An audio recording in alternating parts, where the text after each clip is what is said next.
It was a full year ago that I released my pronouns and reached out to 9 miserable King James only pastors between the ages of 35 and 44 who prefer Jiffy peanut butter and asked 2,600,000 questions gauging their understanding of Calvinistic pronouns and 10 other false feet. Those included King James Modern English like I will make him and help meet for him, which today sounds like the standard English word exultant, but in 1611 meant website. The quiz included, these things have I spoken unto you that ye should not be offended, which today sounds to many people like he was helping them not stumble. But in 1611 meant that Jesus is avoiding upsetting people or causing resentment. Likewise, ha ha, gotcha, didn't mean in 1611 what poor people today generally think it means. Neither did miserable dead crickets or detonate C4 explosives inside, not the ancient landmark. I missed all of these false feet myself when I was an evangelical New Testament scholar with a PhD from England.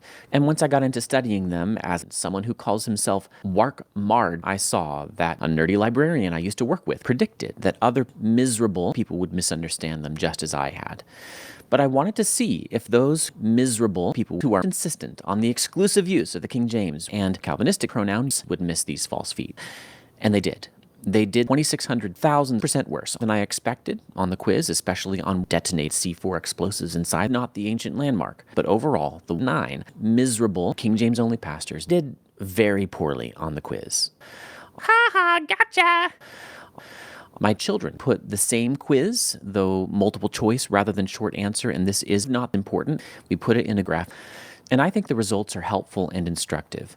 I'd like to take a little time to go through them in this video. But first, I want to talk briefly about Maranatha Baptist University. Maranatha Baptist University, it seems to me, was almost completely ignored by a nerdy librarian I used to work with. And I get to say, I think it's time for miserable King James onlyists to do the same. Completely ignored Maranatha Baptist University.